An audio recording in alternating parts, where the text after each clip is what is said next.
Say thank you to every single person that has been able to do this. Also, I want to talk specifically to the rioters and to the politicians in Los Angeles. Half a dozen violent criminals that you're rotating on your.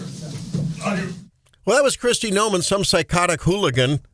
Here's Stephanie Bell with the Daily DC Rundown. Unelected psychotic hooligan. Oh, sorry, I forgot that part. Senator Alex Padilla, a Democrat from California, was forcibly removed and handcuffed after causing a scene at this press conference held by Homeland Security Secretary Kristi Noem yesterday in L.A. In other L.A. news, a federal judge ordered Trump to return control of the National Guard in L.A. to Newsom. That was immediately appealed, and the appeals court paused that ruling, which enables Trump to keep control of the National Guard for now. They've got a hearing on Tuesday. Also, there are nationwide protests planned Saturday, and our own Governor Mike Kehoe said in response to immigration enforcement protests planned across Missouri, the Missouri Department of Public Safety, Missouri State Highway Patrol, and Missouri National Guard have established a unified command to monitor situations on the ground. So preparations are being made.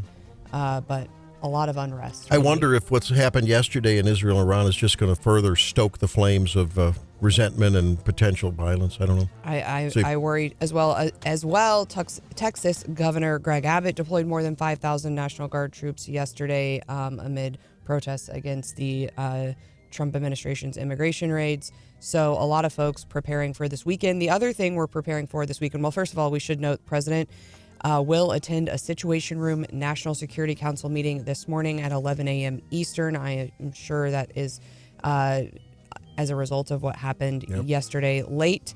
We are also, we know that Trump is preparing for his 79th birthday on Saturday and a huge military parade planned in Washington, D.C. I would not want to be in charge of security for that event, in light of what happened yesterday. Neither would I. And if you recall, I mean, they canceled the parade with inauguration, remember? And they moved it into the stadium. Yep. And so that's a lot.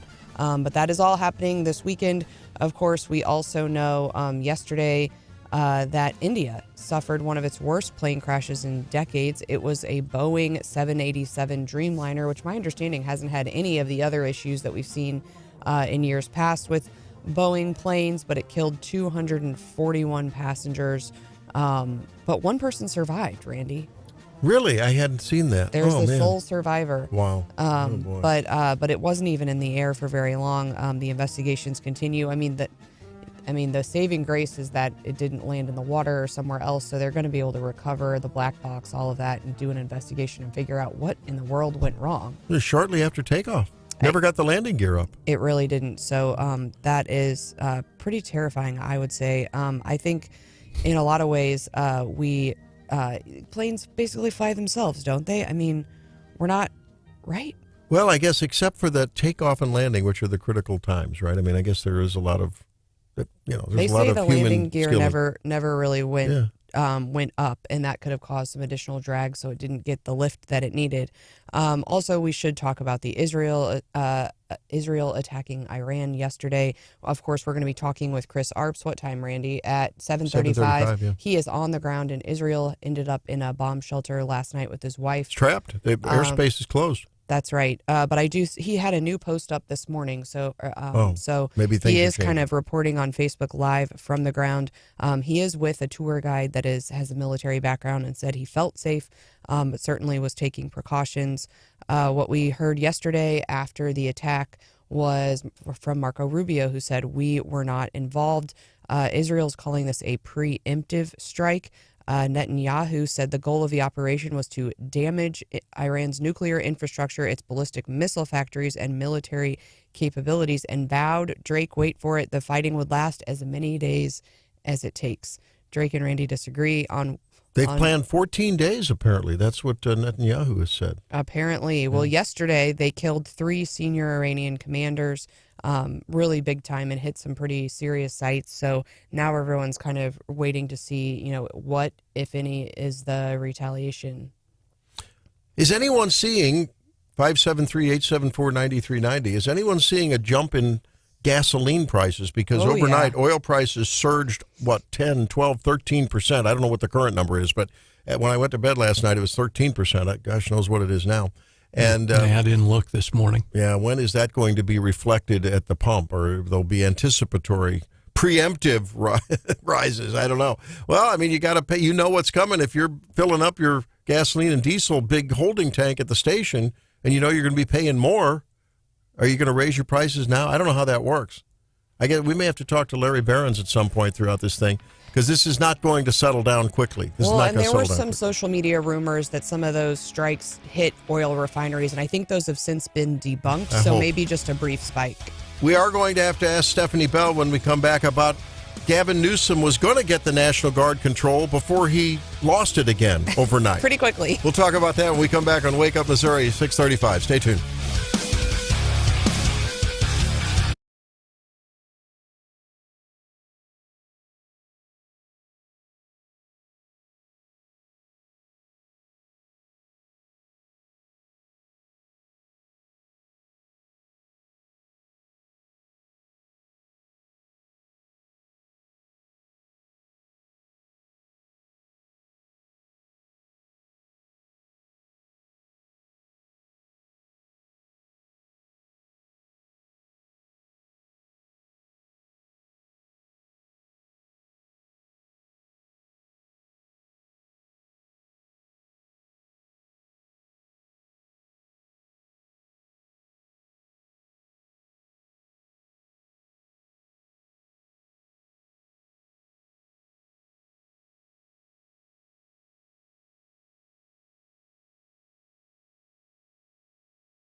You got me ready, Becky tweeting. Let's get them retreating. Bomb Iran, bomb, bomb, bomb, bomb Iran.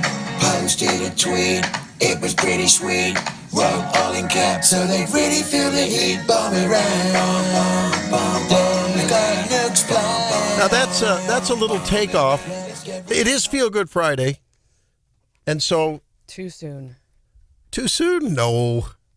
Well, that thing goes back decades. Well, there's one by now that is a modern one in the Trump era by the Peach Boys, and I've been really bigly tweeting, la la, but there's one that goes back to Vince Vance and the Valiants, and that goes back to 1980 during the hostage crisis. And here's this one. And wait, I got to skip the video. You know how you need to do that. There we go. Best idea. Here we go. Listen to this. Bum, bum, bum, This was the original one in 1980. Bum, bum, bum, bum, bum, Iran.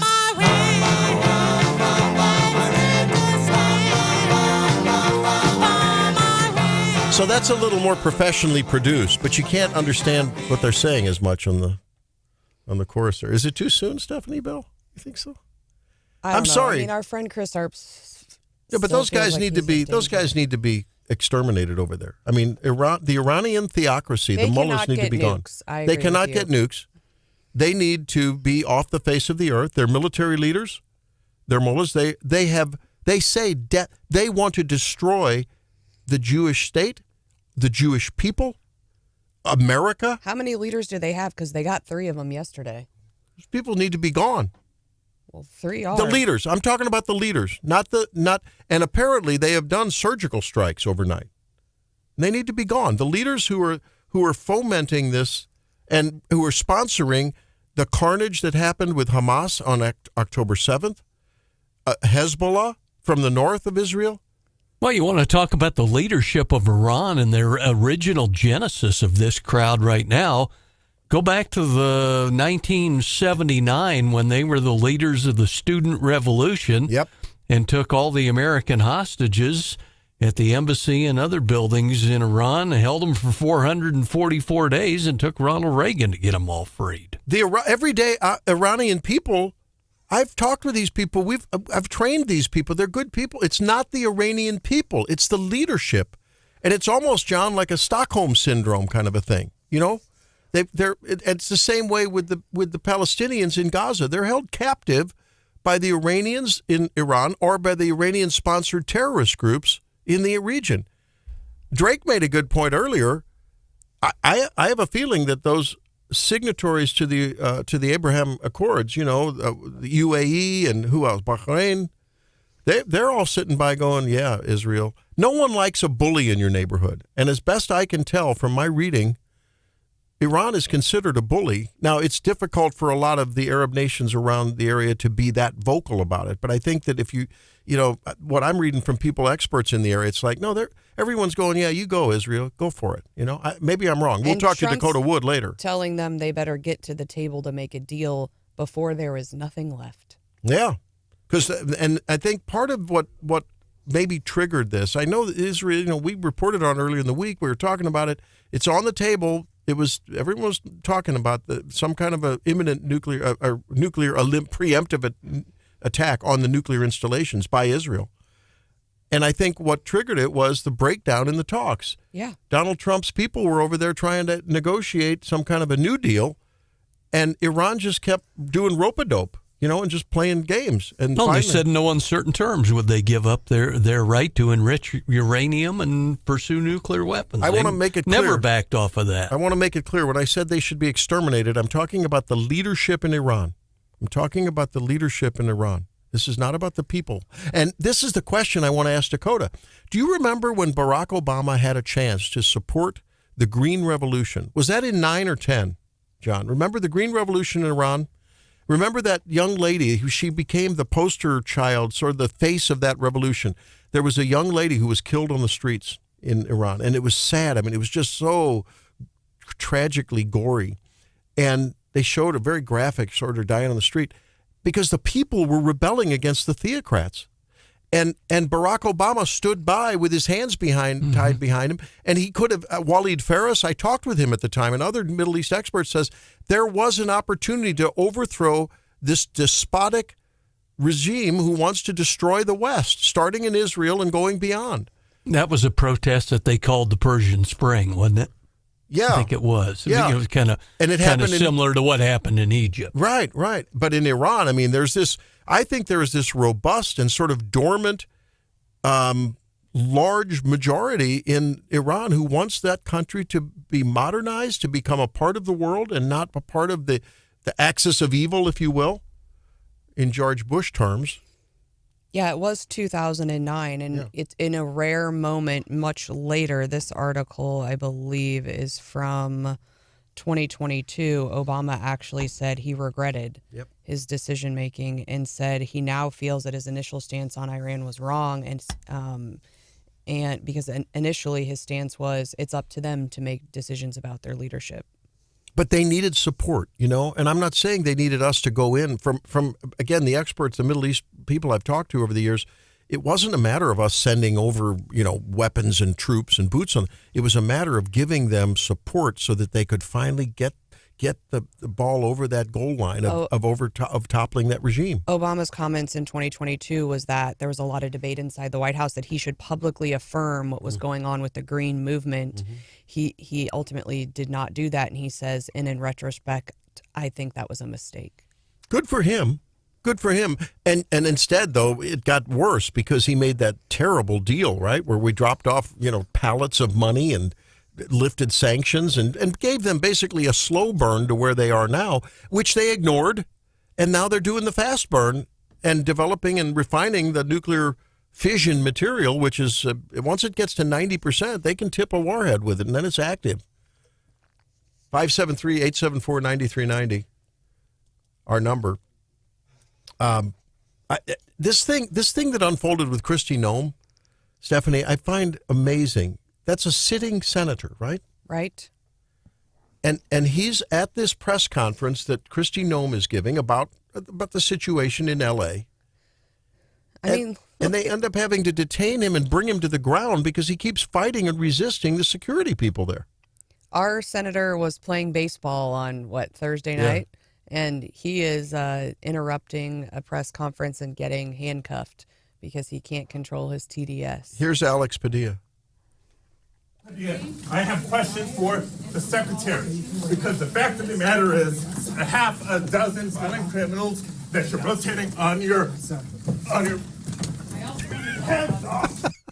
I began to ask a question. I was almost immediately forcibly removed from the room.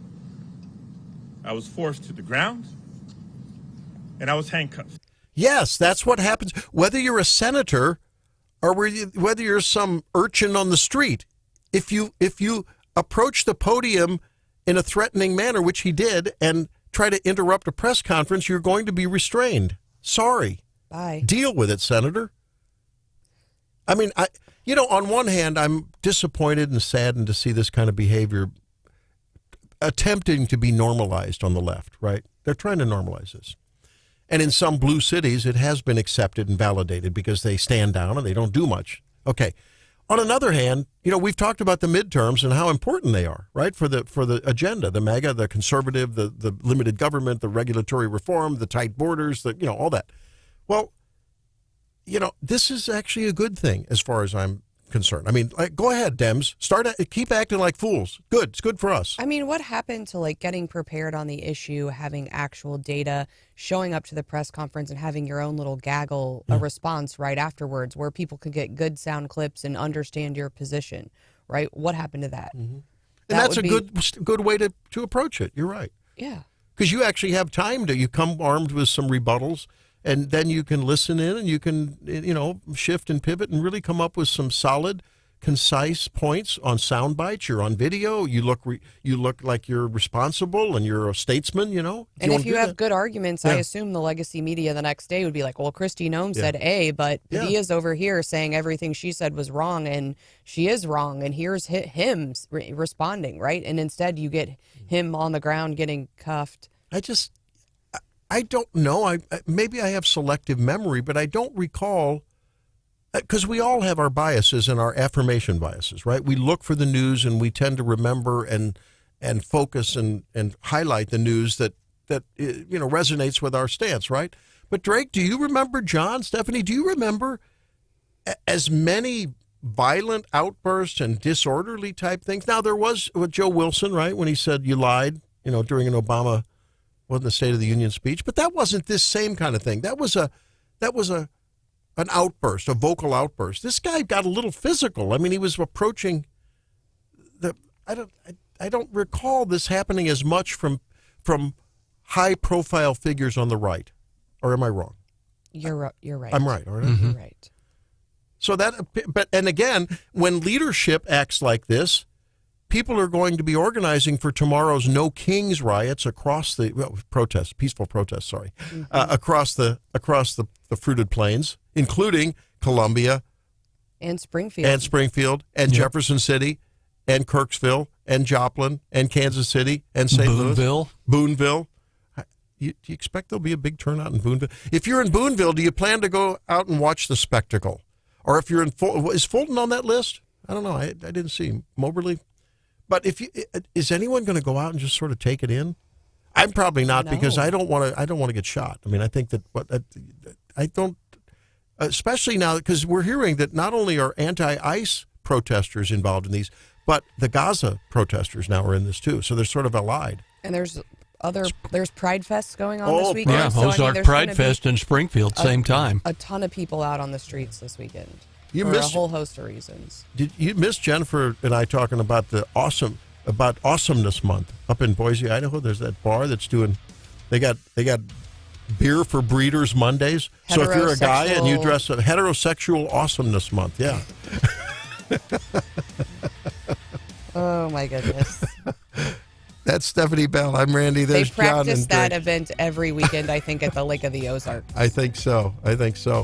Hey, when we come back, are you going to, let's just say that the Walmart heiress would like you to reconsider your purchases this weekend, on this Father's Day weekend. Hey, have a good Father's Day weekend. Let us know what you're going to be doing. 573-874-9390. We're here till 9. Hope you'll stay with us. This is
process works at the federal and the governor at the state level, right? Because if laws are passed at the state level and he doesn't sign them, they go into effect.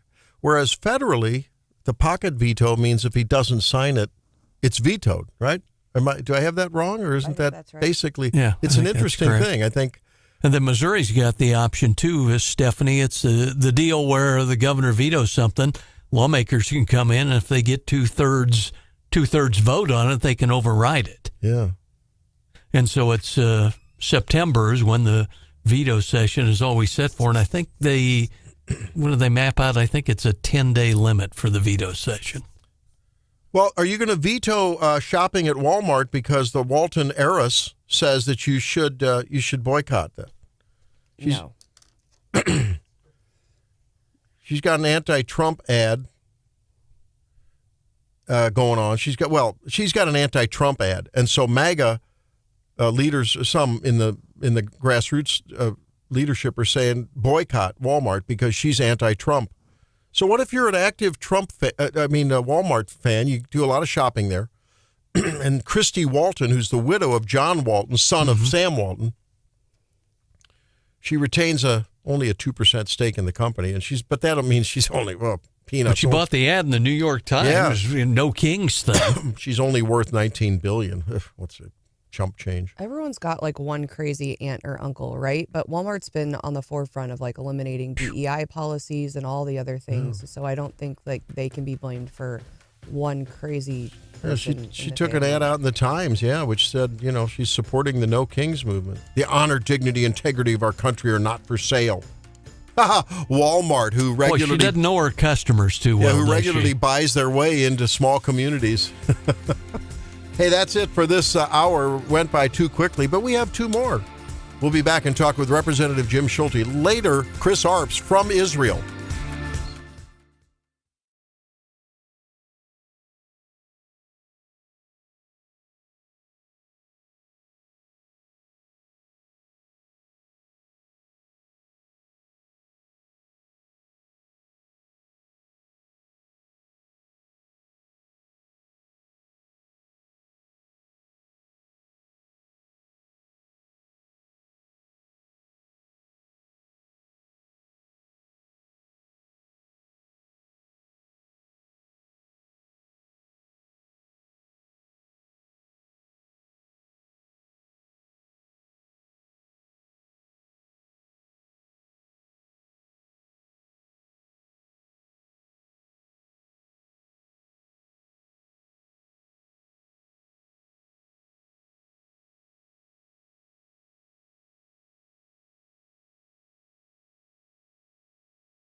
in the Middle East, although I guess we are feeling good that maybe the bad guys in Iran might be eliminated along with their nuclear plan. We'll see, and we're following that. If anything breaks as the what will be an extended campaign, Rising Lion, they call it, against Tehran unfolds. If anything breaks, we'll let you know. Joining us now, Representative Jim Schulte, fresh off of the just finished special session, also served a couple of deployments in the Middle East over in Iraq, and we thank you again for that, Jim. Your thoughts, before we get to the special session with this, we have to call a little audible at the line here and ask you about your thoughts about that tinderbox, which now has been lit on fire. What say you? Well, Iran's made no secret about their ultimate goal is to destroy Israel and the United States. There's never been any debate about or indecisiveness there. They hate us and want to see our destruction ultimately. Letting them get nuclear capability would be a kiss of death for Israel. So they were warned. Iran was told not to do it. They were told yesterday was the deadline for them to stand down, and they didn't. So now they're paying the consequences. You've been there among the Arab communities. Is it true that the people, as is often true in most of these disputes, the people are really not a part of those decisions that the leaders make that lead them into war and cause conflict? I mean, is that your sense as well? Do people just want to live in peace and not go after the evil Satan and the junior Satan and all that? Well, yeah, and I'd say I was in Afghanistan, not Iraq. Oh, I'm sorry. I thought you were in Iraq, Afghanistan. Sorry. No, that's all right. No, Iran sits in between those two countries, interestingly. Yeah. So we bordered them. But the thing I found, every country I've been to in the world is most of the people are the same. They just want a better life for their children and leave the world in a better place. And it's generally leadership and those people that mess it up and get greedy and want to have power. Yeah. So I guess that's one of the deadly sins that we've lived with since the creation of man. Jim, is it one of those kind of things too? Because of your tours in Afghanistan, I mean, we know there are ethnic groups in Afghanistan who are Persian and tied directly to Iran. So that was something the U.S. military has already had to deal with, aren't they? Sure. The western edge or side of Afghanistan bordered Iran, so you had a lot of cultural parallels there.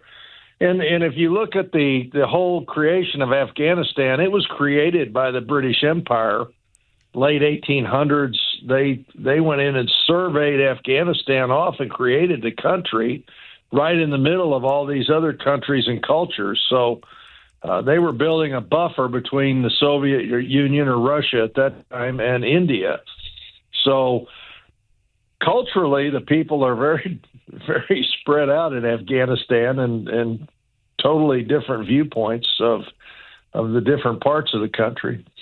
Let's talk about totally different viewpoints. You just wrapped up special session there in Jefferson City. The end of session, there a lot of different viewpoints, not only amongst Republicans, but between the House and the Senate. But the Senate sent you over 3 bills, and in pretty quick order, the House checked off on them. Was there any dissent or discussion, really? Oh, a lot. Good segue, by the way. That was you rolled right into that, Stephanie. You're welcome. But before we ended the session in May, and we voted on the sports team package, the Chiefs and Royals, but it affects the whole state. We were pretty solid on that vote. It was, I think, 108 voted yes and 40 against. This time around, it was 90 to 58. So 18 people changed their mind and crossed over. And I think the main reason for that was the Senate added on a tax relief, property tax amendment to that bill, and a lot of people feel very strongly against it and believe it's unconstitutional. That was a big topic of discussion when we talked about this bill. Let's talk more about that property tax provision, because I think a lot of us are having a hard time understanding why some counties were spared and others weren't. I mean, so like Boone County, for instance, is unleashed. There's no cap. Other counties, there's a cap. What do you think about that? First of all, just ideologically, do you like the idea? And secondly, you mentioned unconstitutional. Is that sort of like everyone who maybe voted for it, wink, wink, knowing or thinking it wasn't going to pass? Tell us more. I can't speak for all the rest of the representatives. I know there was a lot of floor discussion and debate about that, and it being unconstitutional. But here's the other thing I've learned, having been there now. This is my third year. Sometimes people will throw an amendment on the bill for the sole purpose of killing the bill, knowing what they're presenting is not going to survive. And I hate to say this, but we've come to a point where some of the things we do is just, it's expected the courts are going to challenge it and probably overturn it. But rather than kill an entire bill, and what makes this one so unique or special, I don't know how else to term it, the economic impact of this on the entire state is huge. And there's a lot of debate and discussion about that. I know some of the organizations said it has no impact, none at all. But when you look at the amount of money that comes into that Kansas City area from the teams, it's significant. And then the other thing, and I've gotten several messages and emails that why should we support billionaires and why should we do this for them? And that's just a miscue from the other side of the coin, that we're not supporting billionaires. We're supporting the state, and we're supporting the economy. The Chiefs and the Royals, in this agreement that our Economic Development Office put together, they've got to pay the first half of this construction job up front. They're responsible for getting it off the ground and paying. And then we're going to create bonds to cover down the rest of it. And tax money is going to pay for those bonds. But that tax money comes from the teams. The income tax or revenue generated by those teams adds up to $50 million or more a year. And a lot of people don't realize it, but every team that plays in the stadium up there, their team members, even if they're from another state, have to pay income tax in Missouri based on their salary. So visiting teams pay income tax to the state of Missouri while they're playing in Missouri. And that comes to about $50 million a year. If this team moves to Kansas or Tennessee or anywhere else, we lose that $50 million of revenue on income tax. If they stay, we will use that income tax to pay the bonds to keep the stadium or to keep the teams in Missouri. So it's a wash. But the unmeasurable part is how much revenue they generate throughout the state in other areas with restaurants, motels and hotels, gas stations, all the people traveling in for those games. And I pointed out, I've never been to a Chiefs game, don't know if I'll ever go, but I've been to several Super Bowl parties here in central Missouri, and we watched it on a big screen, and everybody had Chiefs paraphernalia on, and there was a lot of food and drink consumed, and all that impacts the local economy. So there's ripple effects on this that reach way beyond just those two stadiums. Yeah. And that was what led me to vote yes for the bill. Yeah, it's a good rationale. I didn't realize that if you're a player, you pay income tax to Missouri, even though your team may be headquartered in whatever, Baltimore, Houston, or wherever they are. I wasn't aware of that. Yeah, and those guys make huge salaries, Yeah. so their income tax is pretty significant to us. And I learned that I was on a veterans hunt with a couple of ball players, and they were telling me that. They go, yeah, whatever stadium we're playing in, we pay income tax to that city or that state. I thought, wow, that's a pretty good chunk of change. You know, Jim, what I think it is emotionally, especially in this populist era that we're in, there's no denying that. I mean, MAGA is a populist movement. Little guys, John and I were talking about starting an ice cream stand. We were talking about that because we both like ice cream custard. We thought talking about that.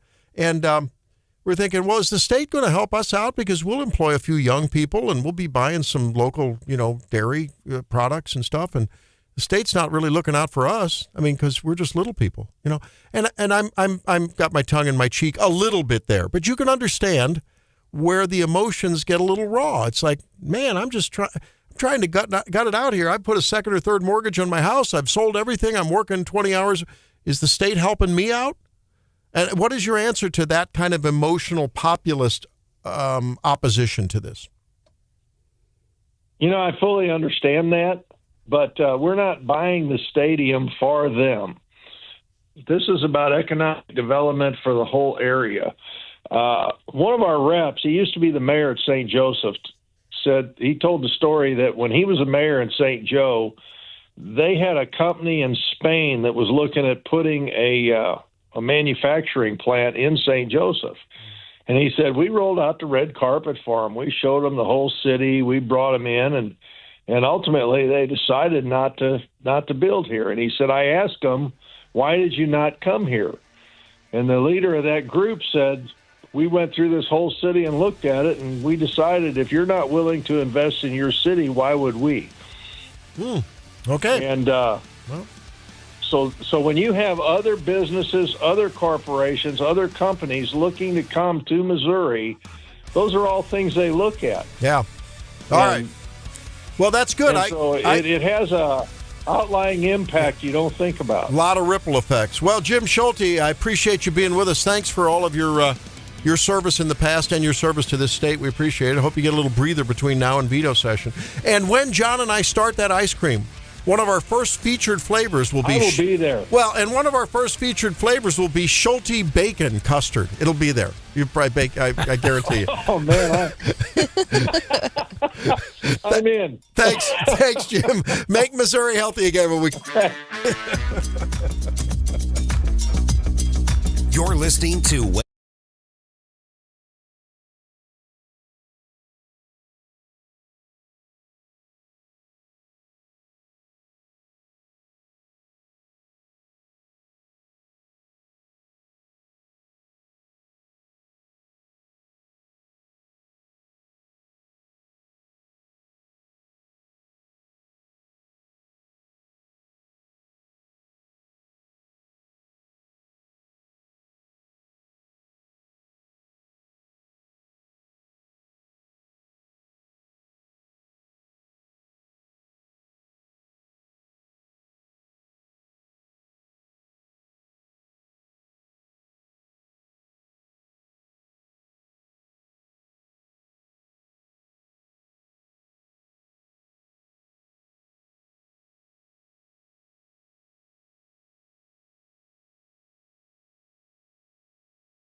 About a little emerging technology. It's a brave new world. I mean, talk about AI and what it's doing for our society, and I guess the opportunities, the threats, the successes.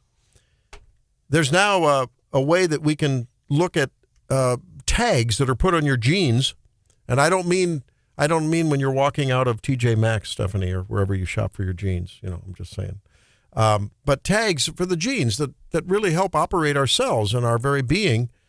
It's called methylation, and little methyl groups, little carbon with a couple of hydrogens attached. And when they get tagged, like turning the corner on a page in a book, it can either maybe stick a couple pages together, and then when you turn one, you turn both, or it can unstick if they were previously stuck. So these tags really determine often how the genes are turned on and off and how they function. Yeah, you can have that condition and it looks like a bad word. It's like MTH. MTHFR, yeah. Methyl tetrahydrofolate reductase is what it is, and that has to do with folic acid metabolism.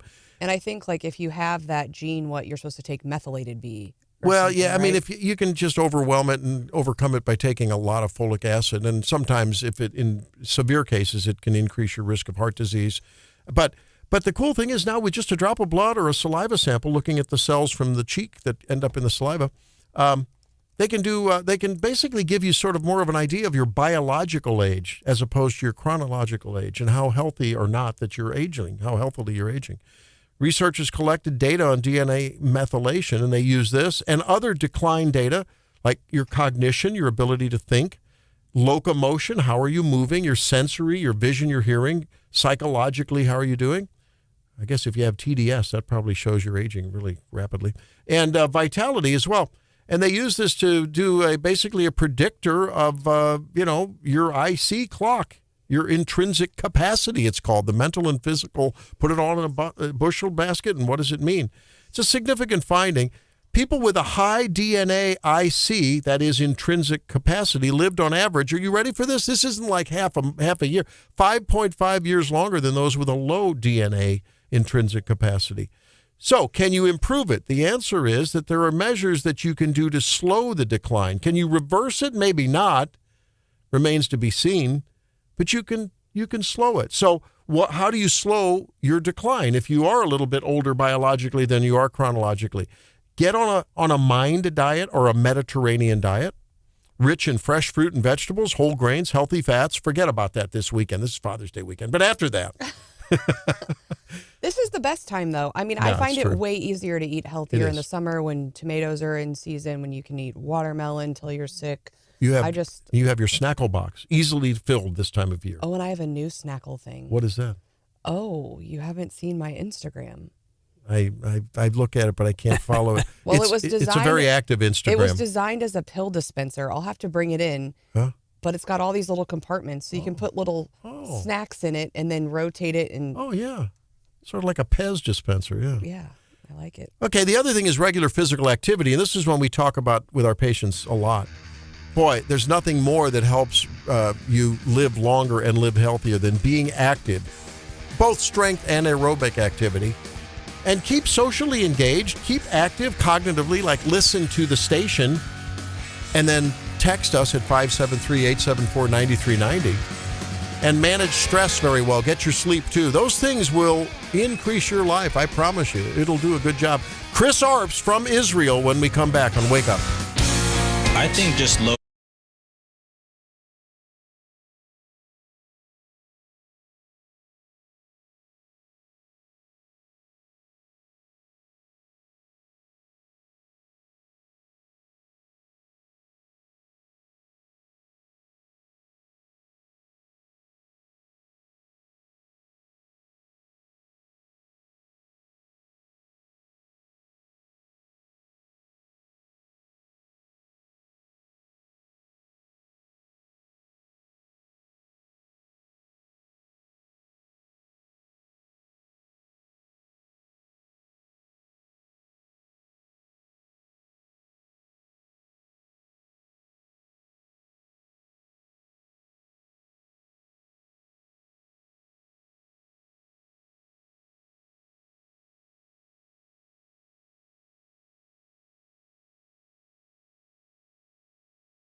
under peril as the retaliatory strikes were threatened, and actually they have been launched, drone strikes. And Chris Arps joins us now. Chris, you okay, buddy? Everything good?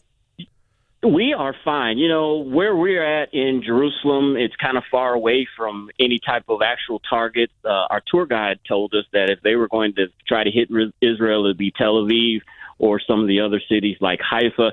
Randy, it's about 85 degrees here. It's 2 o'clock in the 3:30 in the afternoon, and you would never know that there was a major operation happened in Iran last night.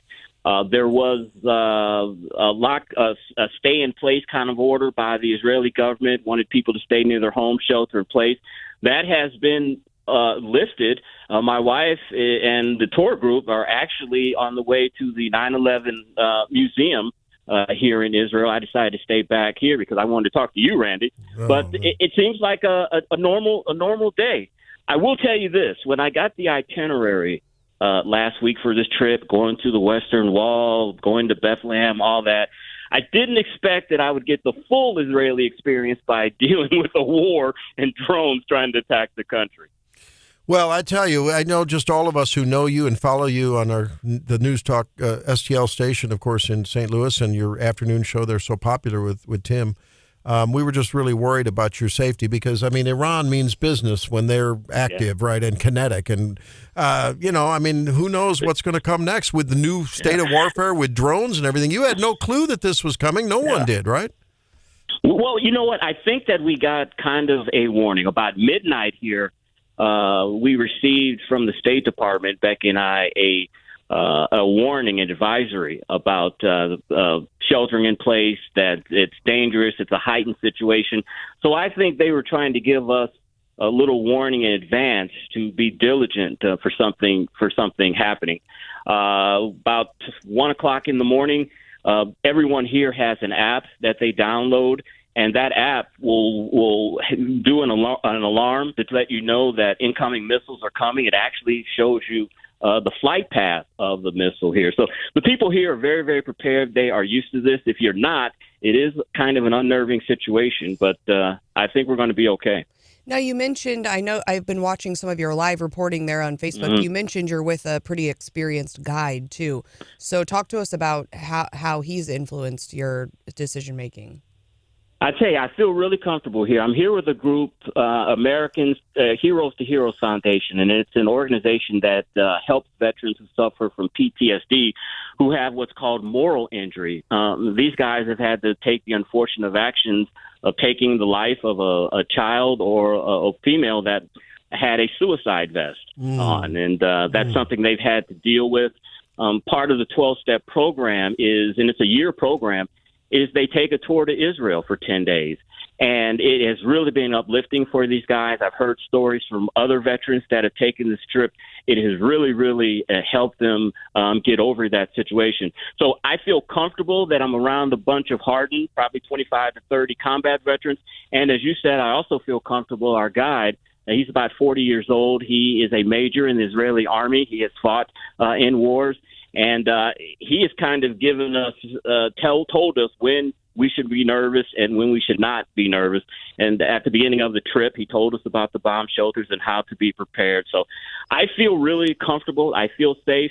My main concern, Randy, is the trip. This tour ends on Tuesday, or next Wednesday. The airports are closed, and the Jordanian airport is closed. So my main concern is getting out of the country. Wow. Well, I don't know. Maybe. We've all been very worried about you, and hopefully things by then will be a little bit more settled, so that you can travel. But would you just take a couple minutes and just talk up and share a little bit about what you shared with me on our text when I said how nervous I was and really upset about all this for your sake, and I asked how you were doing, and you said you were calm. And you referenced your faith. Would you share that with the audience? I think our Wake Up family wants to hear that.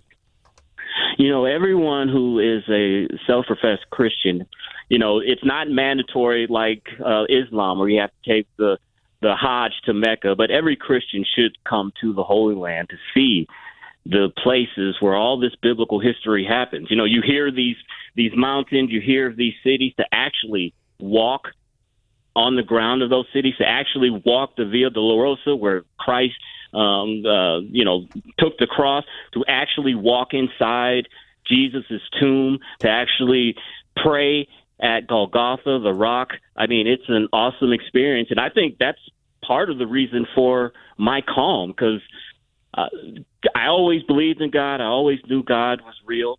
But being here makes him even more real to me and has just heightened my faith tremendously. Powerful testimony from Christopher Arps. You can follow his Facebook feed. He's been posting avidly there on Christopher Arps on Facebook. And he joins us here on Wake Up Missouri from Israel, where, well, I think there's no other way to say it. He's right in the belly of the battle of the beast over there.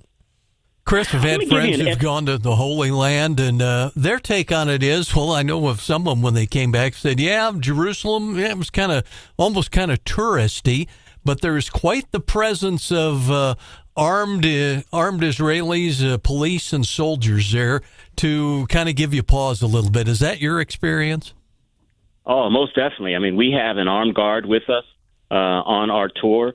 When you walk around, we walked around the old city, as they call it, in Jerusalem. You see security everywhere, people with soldiers with long guns. You see security guards, private security guards with short guns.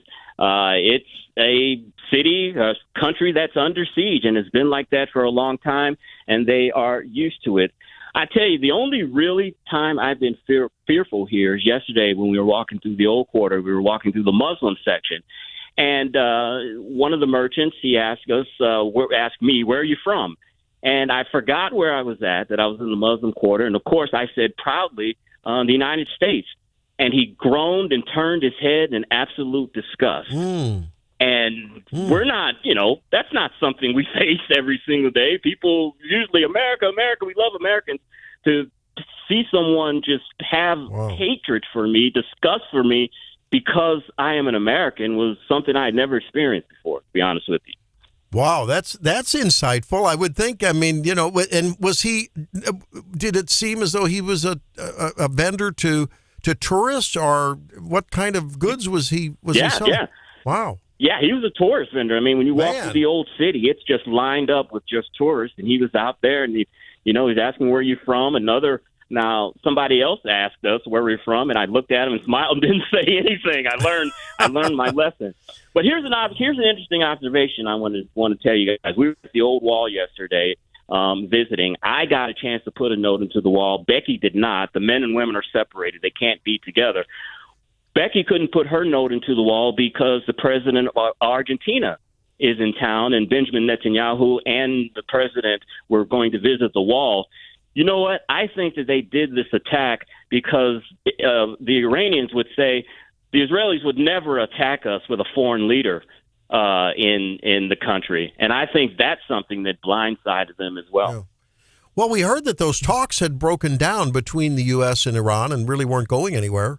And I think that from what the reporting we're hearing, Chris, and I don't know if you're hearing any other inside intel there, but this has been in the planning for a long time. And I guess with the acceleration of their nuclear purification of uranium, they figured, boy, they better do a preemptive strike because it's on the mind of those wicked mullahs there in Iran to eliminate not only Israel but Jews and, for that matter, America off the face of the earth. And they have no compunction about using those weapons if they get them, right? Exactly. Mossad, they're the equivalent of the CIA in Israel. They just continue to amaze. I mean, we heard about the stories about the beepers that blew up all the Hezbollah leaders, all the other great things that they've done. One revelation that has come out in this operation that somehow Israel had constructed a drone factory on Iranian soil. How that works, I don't know, but it shows you the resiliency of Mossad to pull off such an act like that. Hey, well, we thank you for joining us, and we continue to pray for your safety, you and Becky, and for safe passage home next week when your tour ends. And thanks for sharing your faith and sort of the calm and the peace that you find in the arms of Jesus over there. All right. Hey, thank you, brother Chris. Can I just say to everybody, thank you so much for your texts and everything on my Facebook, praying for Becky and I. It is truly, truly appreciated. And I also appreciate you guys sending out updates on what was going on, because we were getting more news from people sending us news than trying to look it up online. So I appreciate everyone very much. And the miracle of modern communications, we thank you for being in touch and taking a little time out from your tour. Taking one for the team, Chris, and we would expect none less from Chris Harps. Thank you, brother. Appreciate it. Thanks, guys. Have a great day. There he is. Great man of faith, Chris is, if you didn't know that. And, I was like, man, Chris, I'm freaking out here, brother. He's like, no, I'm calm. I've been walking in the footsteps of Jesus. It's all good. All right, when we come back, John, what's happening in your world, brother?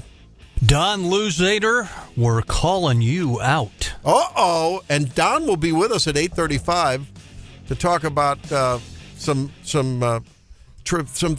tour that he has on the mini golf tour. Let's put it that way. Coming back on Wake Up Missouri with John Marsh in just a moment. This is Wake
Man may have earned a Guinness World Record by playing golf for 36 consecutive hours.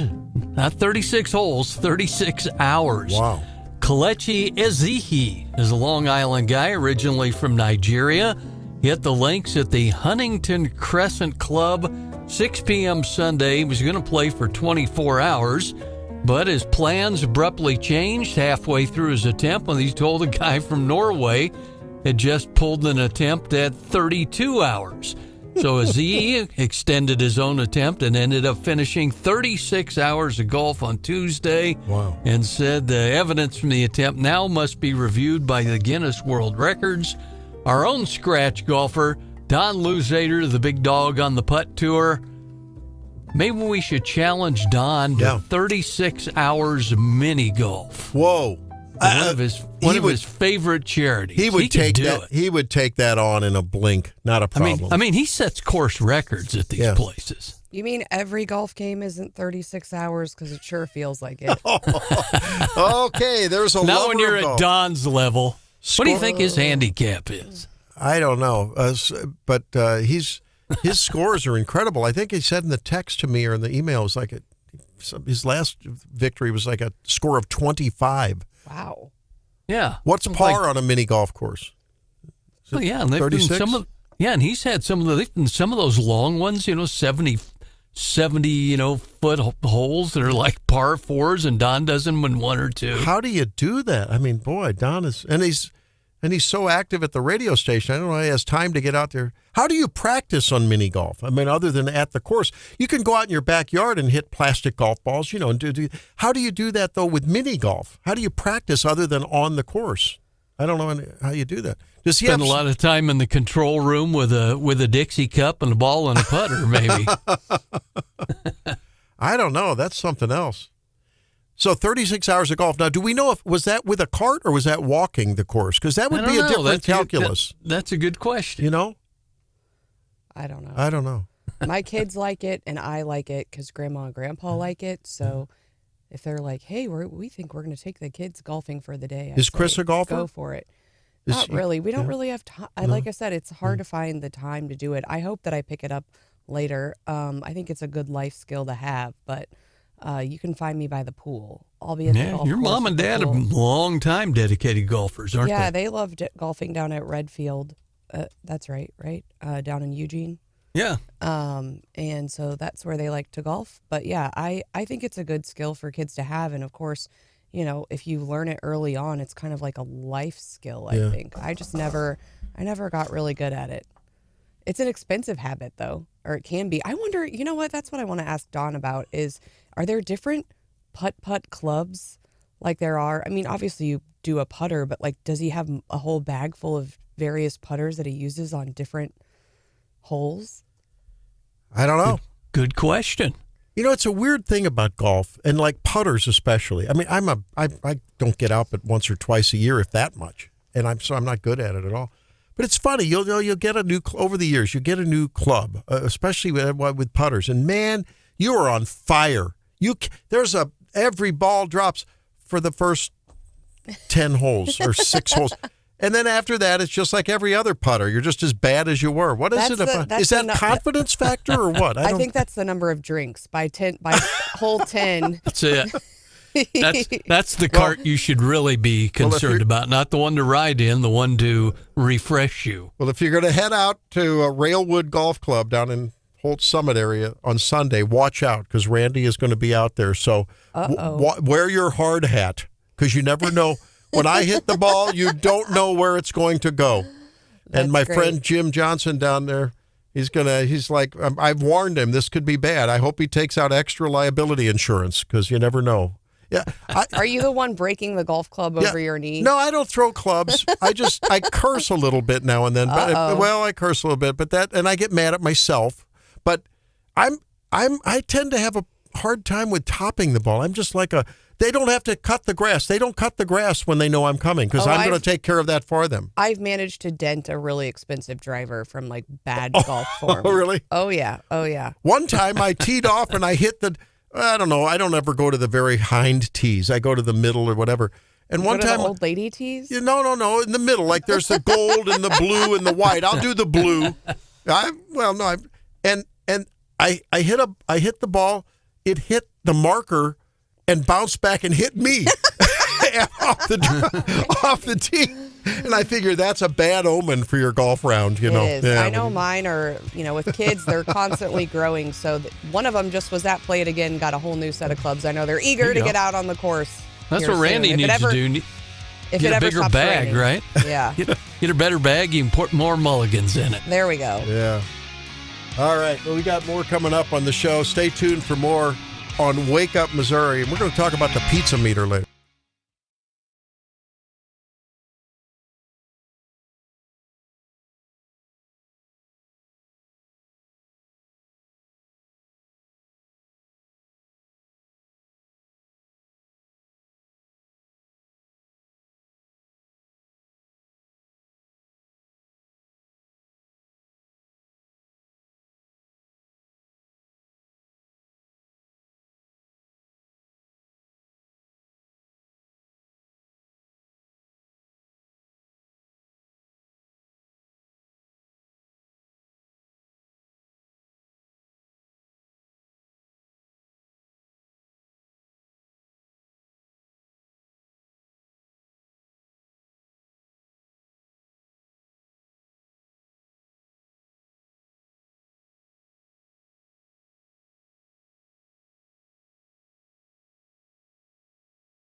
This operation will continue for as many days as it takes to remove this threat.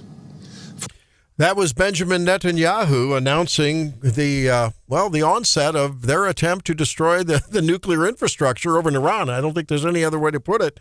And a couple of generals taken out over there, nuclear scientists, and both their ballistic capability as well as the nuclear development. And there's no one that I know that knows more about this whole area, the conflict involved, both strategically and tactically, than our friend Dakota Wood, retired Marine, and involved in logistics over in the Iraq conflict in days past. And he's a private consultant now. And he joins us now and takes time out from Father's Day weekend preparations and his son's wedding. And so I can't express enough public appreciation, Dakota. Thanks for taking a little time out for us. The world events are just really big news. They affect us back here at home, and it's always a blessing to talk with you and the St. Louis crowd, Missouri crowd. Yeah, man, what a great listening audience. That's where I grew up. So back in the 60s and 70s. Let's talk a little bit about what's actually gone on there. They didn't just dream this up over the last couple of weeks as the talks were stalling between the U.S. and Iran, trying to craft some new relationship there, a new agreement with Iran. Right? They've been. Intelligence and Mossad and IDF have been working on this for a while, huh?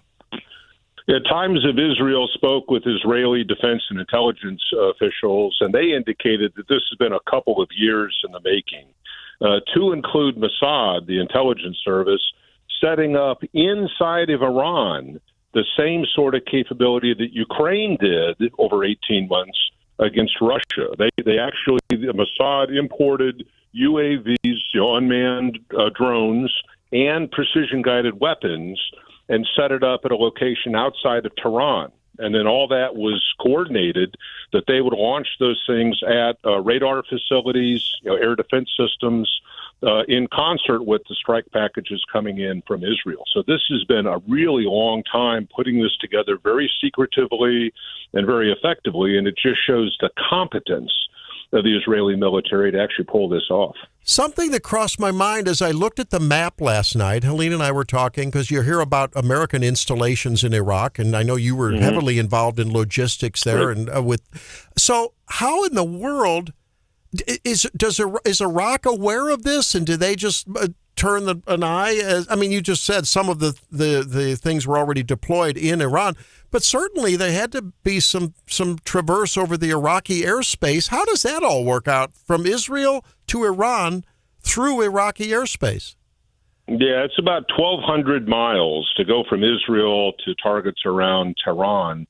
And again, if you brought up any kind of map, you can fly over Syria or Jordan, or even northern Saudi Arabia. But at some point, you have to cross through Iraqi airspace to get to any place there in the western part of Iran. So when you look at those countries, Syria has no competent air, missile defense system and radars and all that. The Iraqis really don't have that. So it's kind of an open channel in a sense. Doing it at the dead of night, you're probably using stealth aircraft. I'm sure that the F-35s Israel has and converted to special use, that those were employed as well. 200 aircraft delivering 330 munitions against over 100 targets. Wow. It's just incredible. So you're going to have aerial refueling.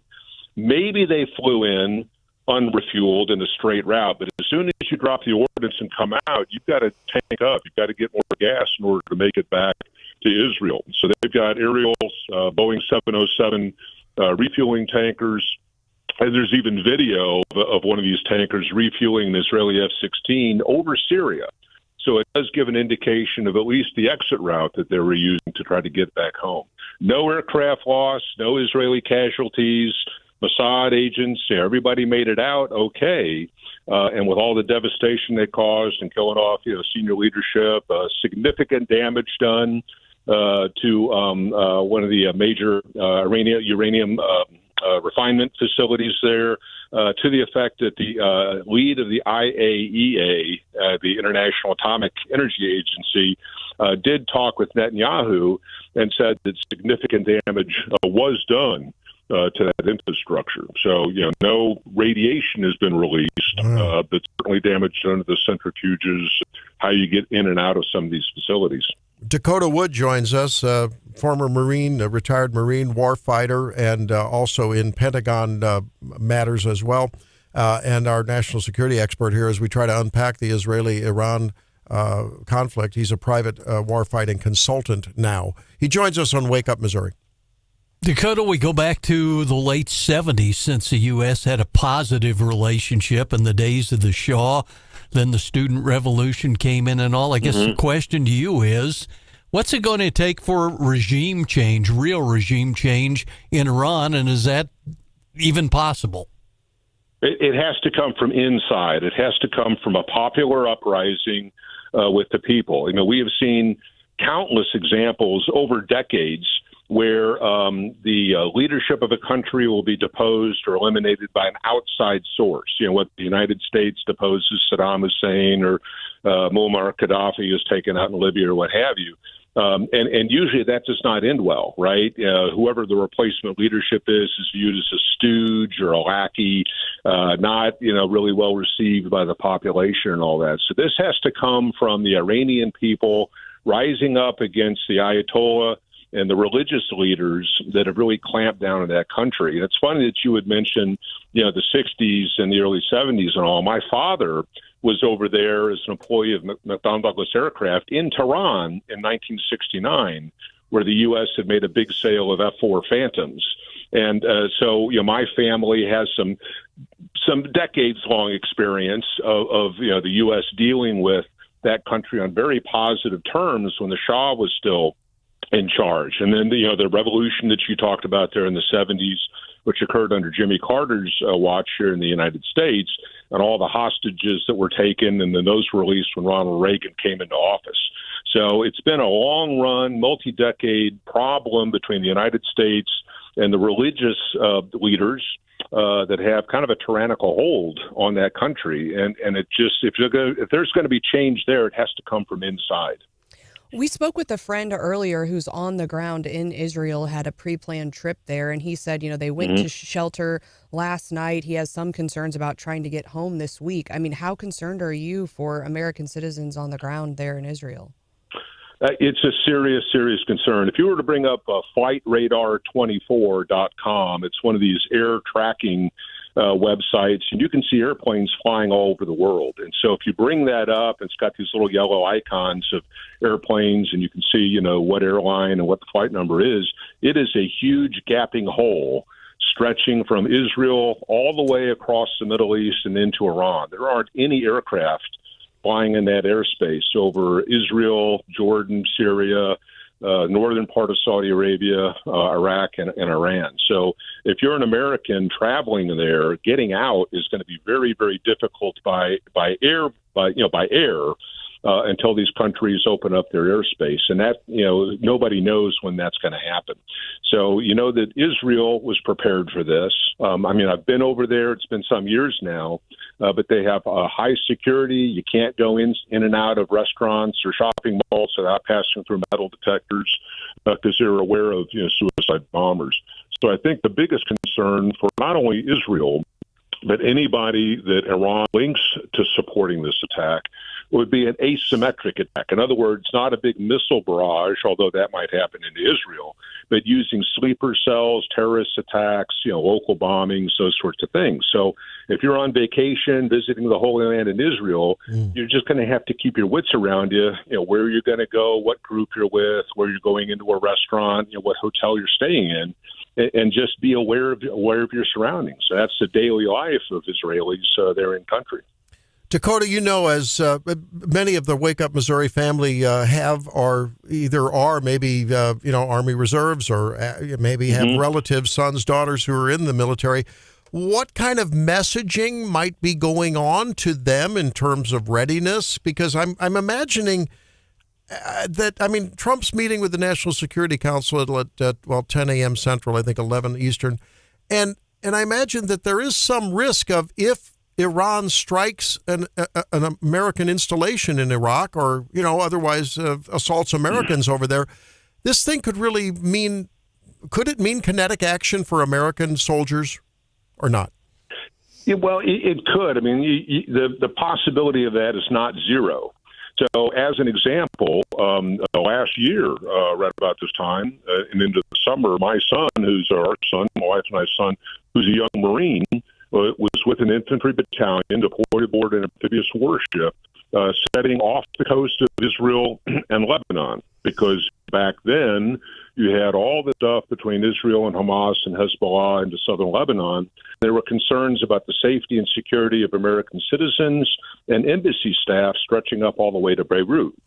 And so if something had happened, U.S. Marines, including relatives, my son, would have been called in to secure American facilities and the lives of Americans. So even with that, not directly involved in kinetic action, strikes and attacks, you could still have Americans on the ground, defending Americans, defending themselves, certainly, and getting kind of pulled into that fray. There's so much energy that comes out of the Middle East that not necessarily feeds the United States, but the rest of the world, right? So global economy. So we do have interest in that region. We are concerned about the fate of Israel. This truly is an existential, often overused term, but the existence of that state is really on the precipice. And that's why Netanyahu took these steps, because they had intelligence that Iran was so close to weaponizing enough highly enriched uranium to make 9 or 10 atomic weapons. And Iran has the largest ballistic missile inventory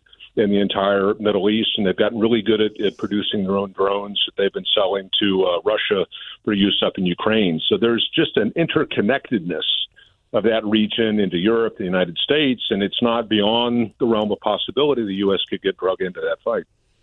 Well, Dakota, thanks for your great insight with all of your experience and really deep, rich, knowledge about this area, and really bringing it to the Wake Up audience. We thank you for that, and taking a little time out from a big weekend for you with your son getting married and Father's Day. We hope you have a fabulous weekend. And again, many, many thanks and blessings for a great weekend. Yeah, same wishes to you and the audience, and God bless all. All right, there he is, Dakota Wood. We have the blessing of having some friends who have some deep knowledge, and we're glad to share it with you on Wake Up Missouri. Coming back, Market Report with Stephanie. Let's check it out. You're listening to Wake Up Missouri.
Well, there's the morning bell. How did the markets like the strife that's afoot over in the Middle East? Well, I don't know that we've seen the full impact of that yet. They did like a Oracle-led tech rally yesterday, so it was good news. Oracle crushed the Wall Street's estimates due to increased demand for AI cloud services. Of course, yesterday there was like a mass outage of a bunch of different services, I think Oracle included, but I think that's been cleared up. Some good news on a feel-good Friday. It is Friday the 13th for those of you who are a little bit superstitious. The good thing, though, is that this is the only Friday the 13th of 2025. Woo-hoo. Next year, we're going to have 3 Fridays. Really? I'm not superstitious, but I really don't like Friday the 13th. So you are superstitious. About that, yes. All right, so yesterday in the markets, Dow and NASDAQ up 0.24%, both of them, and the S&P up at 0.38%. When we look at the sectors, communication services and consumer discretionary down, but technology, utilities, and health up pretty big. So we continue to watch the markets. And again, Randy, I do think there will be some turmoil as we continue to watch the events in the Middle East. We do see the futures right now, everyone's down more than 1%. So we will have an update for you how they close today on Monday, of course. Now, I love AI, and Randy and I disagree on this just slightly, but there's some new AI notes out this morning, a new partnership between OpenAI and Mattel. No. Saying they're going to bring AI to your children. Are you afraid? Ken and Barbie? Well, they're not. They're being very tight-lipped. And, Sam Altman is the founder of OpenAI, and they've said they're going to have this new product, and we still don't know what that is. Well, this is a new announcement. They are partnering together. They say they're going to have a new toy product that incorporates AI, but they're not saying what it is yet. So whether it's like a Barbie that can chat with you, like ChatGPT, or they said initially maybe something more like a Magic 8-Ball that's like a little bit more responsive. Right? I mean, I assume this. No, that's good. You know what this makes me think of? What? Remember Teddy Ruxpin? That's exactly what I was thinking. Drake doesn't know what a Teddy Ruxpin is, but Teddy Ruxpin was this creepy bear who had a mouth that moved, a plastic mouth, and you actually, he had 2 tapes. You could put these cassettes in his back, and he would talk, kind of, and play the cassette tape and tell you like stories and stuff. But he wasn't interactive. He just played whatever was on the tape. What did you have any like interactive toys, Drake? Do you have like what are those Gigapets or something like a? No, Drake's No, looking at me like you guys, you sound crazy right now. He only has video games. No, well, anyway, I have video games. I had a Teddy Ruxpin, I think, at one point, and they were kind of cool, and it was a bear that told you stories. And so how cool would that be if you could actually talk to the bear and it could talk back to you? That'd be pretty cool. How about Randy's a Furby that gets up and follows you around? How'd there you that go. be? There you go. I have to tell you, I actually had a chat with GPT the other day with Grok. That was pretty frightening. My wife said, "My God, it sounds like you're having a conversation with someone." I'm like, "Yeah, that's the problem." It's good though. It's fun. It's friendly and it's nice. Yeah. You asked it about your looks, and it had all sorts. Yeah, of well, nice I had to things spray say. some algicide on my filamentous algae in the lake, and it told me the mix and the rate and everything. It was beautiful. Go Look ahead. at that. Randy's coming around. In other AI news, it's being reported that Mark Zuckerberg is building a super intelligence AI team. He's trying to find 50 people who are ready to go, pedal to the metal on AI. He's making the hires himself. Now, in the 30 seconds we have left, you've been practicing avoidance behavior here. Have you looked at the futures? They're bad. Minus, they keep, while you're talking, they're down getting even more. worse. Oh gosh, yeah. We were sitting at about 1% down, and now we're probably averaging 1.25. Hey, good report this morning. Lots going on. So yeah, okay. We're going to turn you on AI. I'm warming up to AI. Okay. Warming up to AI. Don Luzader and mini golf when we come back, 8:35.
What's going on that gives us, pause to feel that good about Middle Eastern things? But one thing we all feel good about is when one of our family members here on Wake Up Missouri is just soaring in their pursuit. And that would be today none other than Don Luzader, intrepid news guy and also erstwhile broadcaster extraordinaire at KWTO. He joins us now. And I don't think the world knows, Don, that I didn't know this, but there is a playing card in the world of mini golf with Don Luzader. Can I buy a pack with bubble gum in it too, Don? Well, I don't think that you've printed any versions, guys, but it is a digital trading card. I've never had one before. I was involved in a professional golfing event named Putt Tour last year, where we took on some of the top putters. I'm talking about Hall of Famers in the country who would come down to Branson and play the local guys. And I would say we held our own with those guys. It was a lot of fun. So how long have you been in the is there another name than mini golf that would be more respectful for the level of play that you're at, the highest tier? Actually, mini golf is the correct term, Randy, and I'll tell you why. A lot of people call it putt-putt, but putt-putt is different from mini golf. Putt-putt is a certain brand of mini golf, and we used to have a putt-putt course here in Springfield, but it's been gone for years, and these putt-putt courses are slowly closing all across the country. They're all par 2 courses that have really no obstacles. You hit the ball off of a wall, and they're designed to where every hole could be a hole-in-one. Mini golf has the windmills and the dinosaurs and other obstacles that you have to hit the ball through. Okay, well, this is Don Luzader, and he is a mini golf champion. Now, you have a milestone that you're approaching here. Tell us about it. Well, we have our local league here in Southwest Missouri called Show Me Putters Tour, and we have tournaments throughout the year in Branson. We have 2 courses we play in Branson, and then we play at Fun Acre, which is my home course in Springfield, where I've played over 8,000 rounds since 2013, and I've gotten pretty good at that course. So we played at my home course in Springfield back in April, and I won our first major of the season there. And I did something I've never done before, and probably one of the best 9 holes in mini golf history. I shot a 10 on the back 9, which is 8 holes in one and 1 deuce. I just missed having all 9 aces on the back 9. Yeah, that was pretty fun. So I won that tournament, and then we played another tournament in Branson at an indoor course, Coral Reef, in May. That was major number 2. I was 1 shot behind going into the last round and shot a course record of 25 to beat the 2 guys I was playing. I think I ended up winning by 8 or 9 strokes. So this is a 3rd course in Branson that we're playing tomorrow, and I'm trying to win 3 majors on 3 different courses to start the season. Something else, man. So I have to ask you now. You say you have a home course. So if you're the pro at a 18-hole standard golf course, you teach other people. Do you hold forth as the pro at your course? Like I could come down there and take mini golf lessons? Yeah, I've been unofficially dubbed the King of Fun Acre. So there are people who show up at the golf course, guys, get this, and I'm not kidding you. They're like, oh, you're the guy. And I'm like, yeah. And you know what, though? I will show anyone the shots. In fact, I've thought about doing like a YouTube series to where I take 1 hole at a time and show people how I play each hole. I just haven't gotten around to doing that yet, but I'd love to do something like that. Now, with mini golf, the holes don't move, right? So it's different from golf in that way, I think. But you can correct me. But also, I had a question earlier because, like traditional golf, you walk around with a whole bunch of different clubs. Do you have a bag just full of putters? What's your what does that look like? Stephanie, that's a good question. We actually, most of us use just 1 putter. It's a putter we're comfortable with. And once we start a tournament, we have to stay with the same putter and we have to stay with the same golf ball for a round of golf. However, I have about 3 different, about 3 different golf balls that I use depending on which course that I play at. So it's the golf ball that varies, but the putter usually stays the same for each person. They get a lucky putter, they feel good about it, and they use it on most courses. But there are some who will use a different putter on a different course in a different tournament, but mostly they change up the golf balls. I have to ask: are the skills on the mini course translatable to the green on a championship size course? Well, I will make this disclaimer: I've never driven a ball. I've never used. I've never chipped a ball on a real golf course, but I have heard that many golfers who have gone up against like pros, and they've had some tournaments where they've done this, have actually held their own on golf courses against pros because that putting skill is there, and many golfers make great putters even in golf. Okay.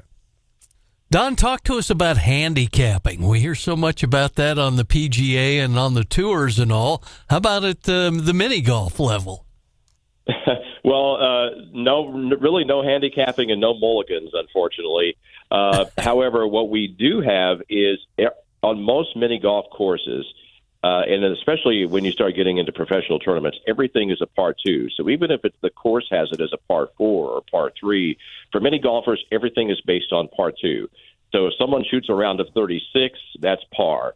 Anything over that, if they shoot a 38, they're 2 over par. So you'll hear many golfers all the time referring to par or under par, and it's based on everything being a par 2. Well, Don, I tell you, we wish you luck. Now you're going to you're going for the Triple Crown here, right? You got a championship the third time. You're going to try to win this local match or what, national match?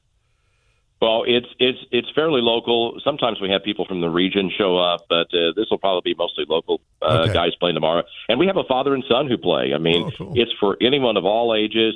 It's happening tomorrow at Native Hut Mini Golf just off the Strip in Branson, across from the Giant Octopus there. Oh, yeah. And so, anyone who wants to play is welcome to play. We're going to start with an Aces-only tournament at 9 o'clock tomorrow, take a little break, and then start the 4-round tournament. Well, I think it's fair to say all the guys in the room here have major putter envy, Don Luzader.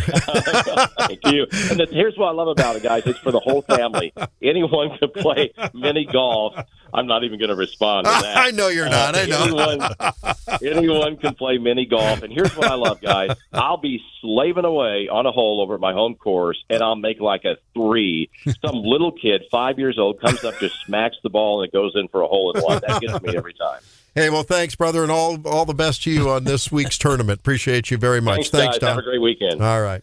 Well, let's say that we're going to kick off a partial winners and losers now, and we'll complete it on the other side of the break. Brian Hauswirth joins us. Let's do a couple of those now.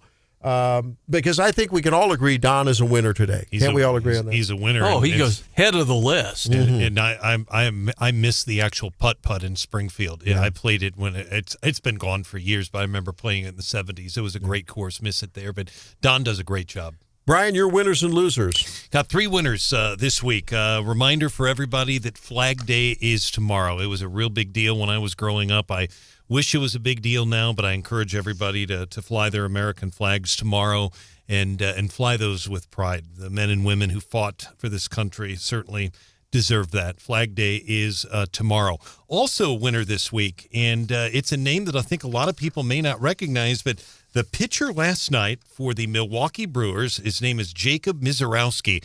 He won the game. He's from Blue Springs, down the street from Columbia, and he just guy looked like 9 feet tall, isn't he, Brian? He's 6'7". He was throwing almost 100 miles an hour. He's throwing 103 in the minors, 5 strikeouts. Had a little bit of an injury, had to leave, but he got the win and played at Crowder Junior College. So congrats to him, and did a fabulous job. He looked really, really good, and hopefully he can stay healthy. And then on a local note, Randy, there's a big barbecue in the Columbia area tomorrow. It's called the 67th Annual Olivet Christian Church Barbecue, 3 to 6 near Old Hawthorne. That money is going to benefit primarily the homeless shelter being built, but it's been going on for 67 years, and a lot of folks will be there. Hopefully the weather will cooperate. All right. Well, that's going to give us a little appetizer for we delayed the winners and losers because absolutely Don had to take that spot. Yes. We had to yield the floor for that. So we'll come back and do that in a few minutes. Here, as we wrap it up on leftovers, winners and losers, everything we'll throw in the pot. It'll taste real good. When we come back on Wake Up Missouri, 573-874-9390. Give us your nominations. This is Wake Up Missouri.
Wake Up Missouri, as I'm trying to touch base with what's going on in our friends in Iran, in Israel with this Iran-Iraq thing, and Israel. We're going to be following this. This really has us on pins and needles, and we'll be following this along with the protests/riots tomorrow. But now let's continue with winners and losers. Stephanie? Winner Billy Long is confirmed as the commissioner of the IRS. There's been some debate over his nomination, and they've been digging through his personal background, but he has been confirmed, so he is one of my winners of the week. A loser of the week, Disney. Snow White becomes Disney's worst performing live action remake in nearly 10 years. Good on them. So they're a loser. My other winner of the week is the pizza meter. I've talked about it before. I think it's hysterical that for, John, 30 years, there are folks out there. There's actually an X account called the Pentagon Pizza Report. Exactly. And what happens is if folks in the Pentagon are staying late, obviously they need some dinner and they order pizza. And so there are folks out there who watch, and you can watch live. All the pizza companies now say here's our current volume of pizza orders, and they compare it to the typical pizza order. And when they see a spike, they're like, oh my gosh, something crazy is about to happen. And of course, last night, an hour before the strikes, the pizza meter was off the charts. And folks said, something's going down. Everyone at the Pentagon's ordering pizza again. Yeah, that's amazing. And it is correctly predicted tons of military actions that were supposed to be private. And I think at one point they even... Including when they got Osama bin Laden. And they've even sent internal memos saying quit ordering pizza. You're giving it away. Isn't that wild? But apparently they're not listening because last night the pizza meter was going crazy. That's so common sense, though, when you think about it. I love it. But I wouldn't have thought about it. Hilarious. Yeah, that's amazing. That's great. What you got, John? Well, let's see. You've got some losers, got some winners. Sobering thought that at least some of the truckers you're sharing I-70 with may be driving drunk. Get it? Truck driver from Oregon this past week facing DWI charges after causing a crash what was Monday on the interstate in Cooper County, and one of the drivers ended up injured. A couple of scammers came through the capital city and were trying to run a scam. Tried to get clerks to manually enter gift cards, but the clerks were too slick and called the cops and got them busted. And a couple of winners. How about Cinnamon from Centralia and Smokey from Kingdom City? The Bears, who have been running around mid-Missouri the past couple of weeks. That's for sure. That's for sure. Hey, I want to give a shout-out to Ed Strawn, our friend who had successful hip surgery. He's been struggling with that for over a year and finally was able to get in and get that done, and he's recovering now. So he's a winner because he was living with misery. And I know many of you out there are winners because you're living with that, waiting for that surgery, maybe losing the weight that the surgeon wants you to lose beforehand, and so good for Ed and all of you out there. Don, of course, is a winner. We mentioned that. Listener Chris, who dropped off a CD. I think it's the Swamp Jazz Band, but man, it's got some great sort of modern Dixie type jazz. For me, thank you, listener Chris. And Newell Kitchen and his wife, Suzanne. We went out and visited Blueberry Hills Farm down near the airport. And a fantastic place. I don't know if you're going to be able to get a spot to go blueberry picking, but man, he has got a fantastic operation out there. We visited and just we talked a lot of agriculture with Newell. My wife and Suzanne were rolling their eyes because two nerds were at it talking about water flow rates and fertilizer and nutrients. It was pretty boring for them, but I dug it. So. Newell's a winner. And A.G. Bailey and a particular Brevard County Sheriff. Why? A.G. Bailey was on with us earlier this week saying we're going to get ahead of these potentially violent protests. And then there's this sheriff, and his name is Sheriff Ivy from Brevard County. Listen to this. You resist lawful orders, you're going to jail. Let me be very clear about that. If you block an intersection or a roadway, in Brevard County, you are going to jail. If you flee arrest, you're going to go to jail tired because we are going to run. Good for him and for everyone who's warning all of the losers who are looting, rioting, assaulting police officers, ICE officers. You're all a bunch of losers. And if any of you think about it, you're going to be losers ahead of the fact in all of our minds. Don't pull it tomorrow. You want to peacefully protest. You don't want to be a loser on this program next Friday. You don't want to be a loser. And finally, Senator Alex Padilla, who really threateningly intimidated Kristi Noem when she was at the podium the other day. So those are my winners and losers. What you got, Drake? All right. I'm going to give you my one winner of the week. Yeah. If you guys follow college baseball at all, I'm sure some of the Wake Up family, whenever they turn on their TV, they see that, one of these college teams is playing and they might turn it on. But I'll give you a little bit of background on this. This is the Jello Shot Challenge. Jello Shot? The Jello Shot Challenge. It's at Rocco's in Omaha. That's where the World Series is played. There's 8 teams, and the fans, they go up there and they buy a Jello shot, and it goes towards their counter. And I gave false information to Stephanie this morning. The winner is LSU right now, has 525 Jello shots on record already. Holy cow. Followed up by Murray State, which is a huge upset that got there. They have 385, but the record for the Jello shots in their week that they've been up there was in 2023 when LSU purchased 68,888 Jello shots. They party hard, I guess, down there. Oh my God. But yeah, this is going to be really interesting to see how all this folds out. There's a Pac-12 team, and the conference got disbanded, so there might be a pretty big paycheck for them since they don't have to share the money. Hey, I think we should we all shout out for the fathers as winners? Because it's this Father's Day weekend coming up. Dads are winners, aren't they? There you go. Why not? For sure. I think so. And we hope you guys have a really fun and safe, Father's Day weekend coming up. Now, the weather, John, is going to be a little cloudy tomorrow, but the rain should stop in mid-Missouri and I think in Springfield by, the evening time, correct?